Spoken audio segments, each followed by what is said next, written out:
And we're back. This is I Eat, I Read, I Watch, number 48. Don't just eat alone, dine solo. You're worth it.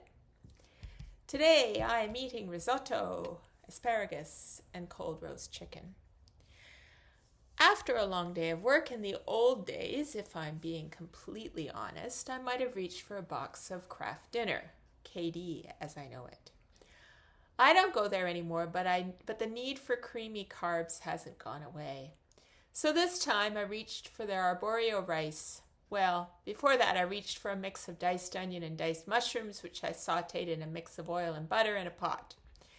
Once it was nicely cooked down, I added a cup of the rice, a shake each of umami seasoning and dehydrated garlic, and after a few minutes, a splash of rice wine vinegar. No white wine on hand, so needs must. I also got 2 cups of chicken broth heating on low in a second pot.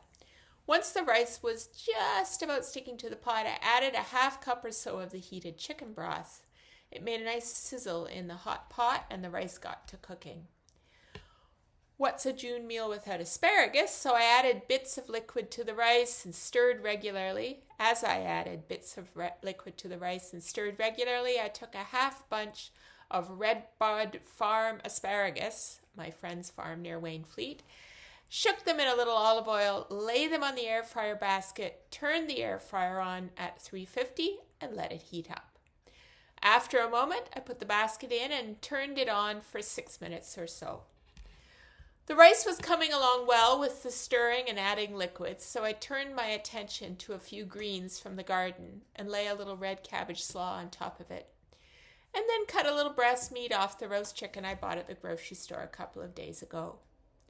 When the rice was done, I turned it off, added a little more butter and a few generous shakes of goat's milk parmesan, and gave it a good stir to up the creaminess factor. I plated a little risotto beside my salad, put a little chicken on the plate and a few spears of asparagus. And the next night, risotto, arancini balls, aside some more chicken, more asparagus, 'tis the season, and some red cabbage slaw. Prep time, 30 minutes. Origin, the rice is Italian, I believe. Everything else, I think, is Canadian. Cost, at a guess, I'd say $5 for the 2 meals. If you're a carboholic like me, tell me about it in the comments on my blog. So what am I reading? Well, this is a book called Women Who Woke Up the Law. Last week, Ontario's Superior Court Justice Anne Malloy convicted Magda International billionaire Frank Stronach on a couple of counts of sexual assault and indecent assault, saying his conduct was, quote, gross and disgusting. Regrettably, however, there wasn't sufficient evidence to convict him on several other charges, although it's pretty clear from Malloy's comments that she believed he was guilty of them too, just not legally culpable. Stronach won't be sentenced until the fall, but at age 93 and as a first-time offender, he's likely to get off scot-free. Pig. Sorry, did I say that out loud? The Stronach trial is yet another case that tries to move the needle on women's rights in Canada, the subject of Karen Wells' book, Women Who Woke Up the Law. Former CBC radio documentarian, Wells documents 10 leading cases from the last 150 years. Cases about property rights being denied farm wives whose sweat equity wasn't recognized, providing employment insurance benefits for new mothers, the extension of Indian status once denied to women who married white men, and so on. It's a must-read for feminists, legal nerds, and history buffs alike. I'm all 3. This is not the first of Wells' books I've read. Her second book, More Than a Footnote, Canadian Women You Should Know, is another detailed look at women in Canada's past. I'm keen now to put a hold on her first, The Abortion Caravan. For every Peter Nygaard, Canadian fashion designer who in 2024 was sentenced to 11 years for behavior similar to Stronach's, there seem to be more Stronachs. Wells' book is there to remind us how far we've come, which helps a little. Got some history to recommend? Please share it in the comments on my blog. Finally, I'm watching Pioneer Girl. I don't know about you, but I don't go to YouTube for entertainment. Just not my generation.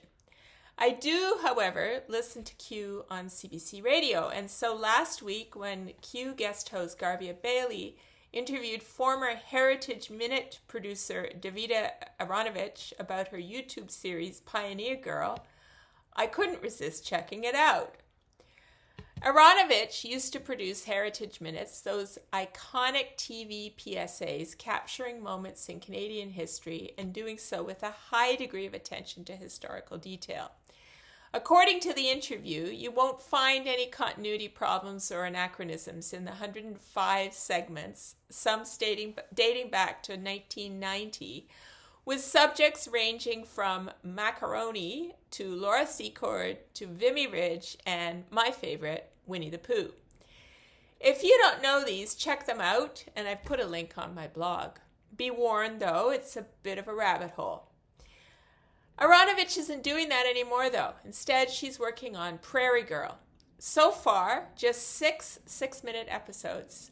This is a satirical look at feminism in a pioneer village.